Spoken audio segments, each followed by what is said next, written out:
Annie's കിച്ചണിനകത്ത് ചെന്നിട്ട് പറഞ്ഞത് ഇവരുടെ എല്ലാ അച്ഛന്മാരും റിലേറ്റഡ് ആയിട്ട് എത്ര ട്രോളുകളാ വന്നത്. പക്ഷെ എനിക്ക് എല്ലാവരും സപ്പോർട്ടായിരുന്നു, എല്ലാ എല്ലാ അച്ഛന്മാരും അങ്ങനെയാ, അങ്ങനെ തന്നെയാ.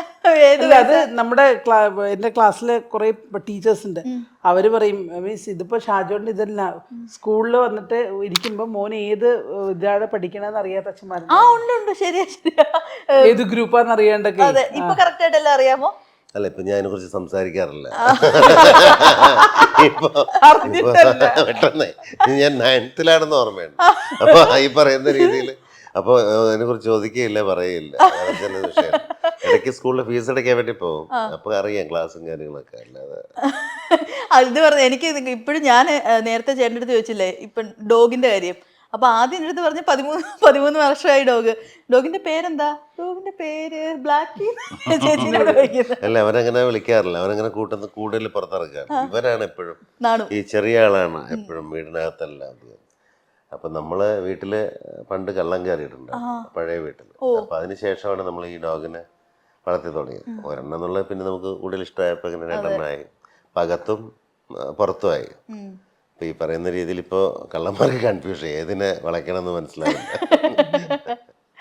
അടിപൊളി ചേട്ടാ. ഞാനാണെങ്കിൽ ഇതിനു മുമ്പ് ചേട്ടൻ ഒരു ഇന്റർവ്യൂവിനകത്ത് ഇങ്ങനെ പറയുന്നത് കേട്ടിട്ടുണ്ടായിരുന്നു, പലരും കണ്ടിട്ട് മറ്റേ ഒരു ഇവന്റിന് എന്തോ ഇങ്ങനെ പറഞ്ഞു വന്ന് ടിക്ടോക്കിലൂടെ ഫേമസ് ആയ ഷാജു ശ്രീധർന്ന്. ശരിക്കും നടന്ന സംഭവം? നടന്നുകൊണ്ടിരിക്കുന്നത് ഇപ്പോഴും നടന്നുകൊണ്ടിരിക്കുന്നുണ്ട്. ഇപ്പോഴും പറയുന്ന വെച്ചാൽ 31ാമത്തെ വർഷമാണ് സിനിമ.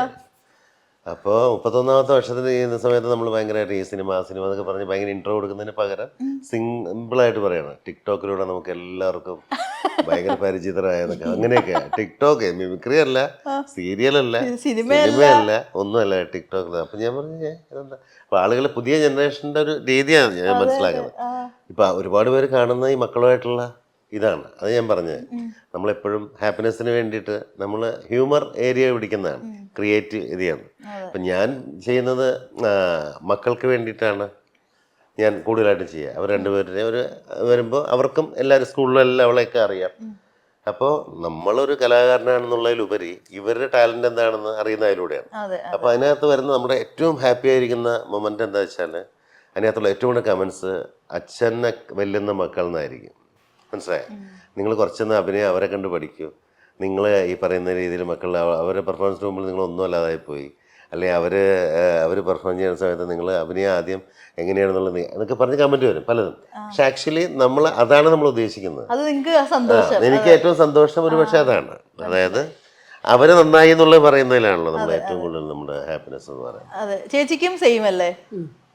അല്ല, ഞാൻ ടിക്ടോക്കില് ഇവർക്ക് ക്യാമറ പിടിച്ചു കൊടുക്കലാണല്ലോ എന്റെ പണി. ടിക്ടോക്ക് നിർത്തി, ഇപ്പൊ റീലാണല്ലോ. ടിക്ടോക്ക് സമയത്ത് ഭയങ്കരമായിരുന്നു, നിറയെ ചെയ്യുമായിരുന്നു. ഇപ്പൊ റീല് വളരെ കുറവ്, ഇവരെ കിട്ടാൻ വലിയ പാടാ. ഇവരെ വന്ന് അവര് പെട്ടെന്ന് പഠിക്കും, നമ്മളാണ് ചിലപ്പോ അതിലേക്ക്. ശരിക്കും 2 ആളും കൂടി ഒരുമിച്ച് നിങ്ങൾ 4 പേരും കൂടെ ഉള്ള ആ ഒരു ഫാമിലി അറ്റ്മോസ്ഫിയർ ഇപ്പൊ കുറവായിട്ട് വരും അല്ലേ?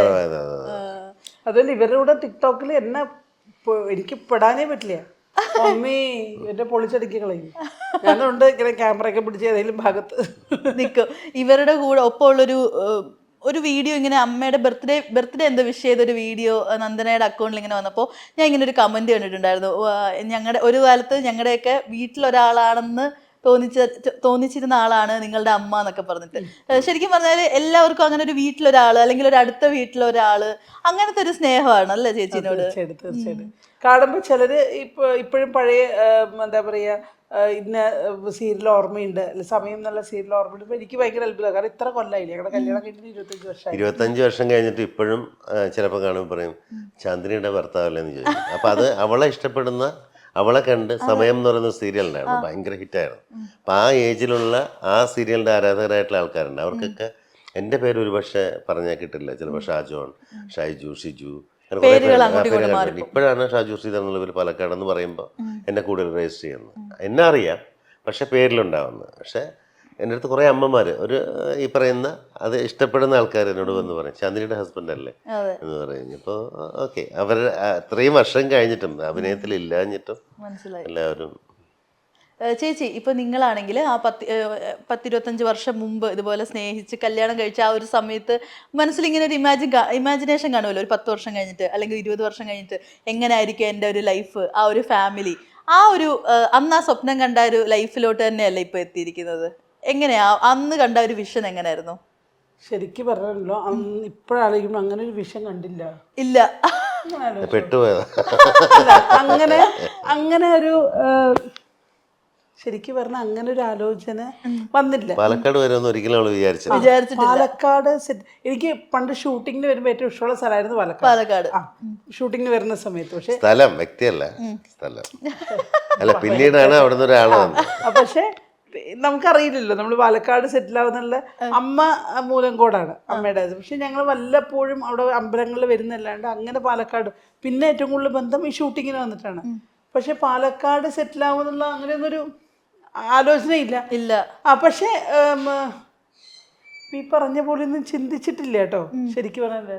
അല്ലേ, അങ്ങനെയൊന്നും ആലോചിച്ചിട്ടില്ല. പക്ഷെ എനിക്കറിയാമായിരുന്നു നീ പാലക്കാട് സെറ്റിൽ ആവുന്നു. ആണോ? അറിയായിരുന്നു. എല്ലാം മുൻകൂട്ടി കണ്ടിട്ടുണ്ടായിരുന്നു. അതുകൊണ്ടല്ലേ ഞാൻ വിളിച്ചത്. നിന്റെ സിനിമയിൽ കണ്ടപ്പോഴേ ഞാൻ വിചാരിച്ചു നിന്നെ ഇവിടെ കൊണ്ടുവന്നു. നീ എന്താണ് Palakkad? Love at first sight ആയിരുന്നു? ഇല്ലില്ല, ഞങ്ങൾ നല്ല സുഹൃത്തുക്കളായിരുന്നു. സൗഹൃദത്തിൽ നിന്നും വഴിതിരിഞ്ഞു വന്ന പ്രണയവും പ്രണയത്തിൽ നിന്ന് തിരിഞ്ഞ് ഒരു വാശിപ്പുറത്ത് വന്ന കല്യാണമാണ്. പ്രണയത്തിൽ നിന്ന് വെച്ചാൽ നമ്മളെന്ന് വെച്ചാൽ അപ്പോഴൊന്നും പെട്ടെന്ന് കല്യാണം കഴിക്കാൻ തീരുമാനിച്ചില്ല. ഞങ്ങള് തീരുമാനിച്ചിട്ടില്ല. ഞങ്ങളിതൊരു രസമല്ലേ. അന്നത്തെ കാലത്ത് പ്രണയം എന്ന് പറഞ്ഞു കഴിഞ്ഞാൽ മൊബൈലില്ല, നമുക്ക് മറ്റുള്ള സൗകര്യങ്ങളില്ല, ഒന്നുമില്ല. അപ്പൊ മൊബൈൽ വന്ന സമയം. പക്ഷെ അപ്പൊ അത് ഇൻകമിങ് ഔട്ട് ഗോയിങ് പൈസയാണ്. ഇത്രയും പൈസ കൊടുത്ത് പ്രണയിക്കാനുള്ള പൈസയൊന്നും അന്ന് എൻ്റെ ഉണ്ടായിരുന്നു. പക്ഷെ ഈ പറയുന്ന രീതിയിൽ എപ്പോഴെങ്കിലും വിളിക്കുന്ന ഒരു കോളോ കാര്യങ്ങളോ നല്ല കുറേ സംസാരിക്കും. അപ്പൊ അങ്ങനെ കിട്ടുന്ന സമയങ്ങളിലുള്ള സംസാരം മാത്രമല്ല, അതിനൊരു സുഖം ഉണ്ടായിരുന്നു.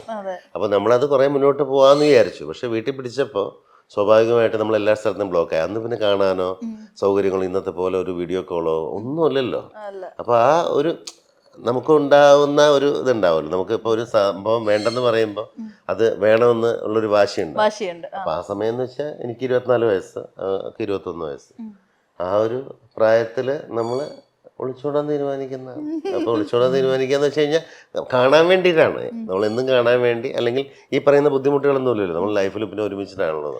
അന്ന് സിനിമയിലൊക്കെ വെച്ച് കഴിഞ്ഞാൽ നല്ല ട്രെൻഡിങ് ആയിട്ട് നിൽക്കുന്ന ഒരു ഹീറോയിൻ. അപ്പൊ ആ സമയത്ത് ഇങ്ങനെയൊക്കെ പോകുമ്പോഴത്തേക്ക് ഫുൾ ഇൻഡസ്ട്രിയിൽ എന്തായിരിക്കും അപ്പൊ ചർച്ചയൊക്കെ? ഇൻഡസ്ട്രിയിൽ ഭയങ്കര എന്നെ പ്രാഗിയിട്ടുണ്ടാവും. കാരണം വെച്ചാൽ അവള് ആ സമയത്ത് സീരിയല് സമയം ഭയങ്കര ഹിറ്റാണ് ആ സമയത്ത്. അപ്പം ഞാനും സീരിയൽസും സിനിമയൊക്കെ ആയിട്ടുണ്ടെങ്കിലും കുറച്ചുകൂടെ എനിക്ക് തോന്നുന്നു കുറച്ചുകൂടെ ഹീറോയിൻ ലൈനിൽ ബിസി ആയിട്ടുള്ള പുള്ളിക്കാരത്തിയായിരുന്നു. സമയം എന്നുള്ള നന്നായിട്ട് പോകുന്നൊരു സീരിയലായിരുന്നു. അപ്പോൾ സീരിയൽ തീ കഴിഞ്ഞ് കഴിഞ്ഞപ്പോൾ ഞാൻ ഇവളെ കൊണ്ടുപോയതിൻ്റെ മൊത്തം ആൾക്കാരുടെ ഇതും എനിക്ക് കിട്ടിയത്. ആൾക്കാരെ എല്ലാം വിളിച്ചിട്ട് അവർ വിളിച്ചതെന്ന് വെച്ചാൽ അവളെ സീരിയൽ കംപ്ലീറ്റ് ചെയ്യാൻ. ഞാൻ കഴിഞ്ഞ് സീരിയലിൽ കുറച്ചാൾ പോയി, വീണ്ടും അഭിനയിക്കാൻ വേണ്ടി കുറച്ചാളും കൂടെ പോയി കംപ്ലീറ്റ് ചെയ്യാൻ വേണ്ടി. പക്ഷേ അവർ നമ്മളുടെ പ്രശ്നങ്ങൾ മനസ്സിലാക്കുന്നത്. നമ്മൾ ഫാമിലി ഒന്നാവണം, ഞങ്ങൾ ഒരുമിച്ച് മുന്നോട്ട് ലൈഫിൽ മുന്നോട്ട് പോകണം. അതൊന്നും അവരുടെ പ്രശ്നമല്ല, അവർക്ക് ഷൂട്ടിംഗ് മാത്രം മതിയായിരുന്നു. അതുകൊണ്ട് പിന്നെ നമ്മൾ കുറച്ചായിട്ട് നിർത്തി. അതിനുശേഷം പടങ്ങളും കംപ്ലീറ്റ്. എനിക്കൊന്ന് കല്ലുകൊണ്ടൊരു പെണ്ണെന്നുള്ള മൂവി അതിനുശേഷം സീരിയലുകളാണ് കംപ്ലീറ്റ്.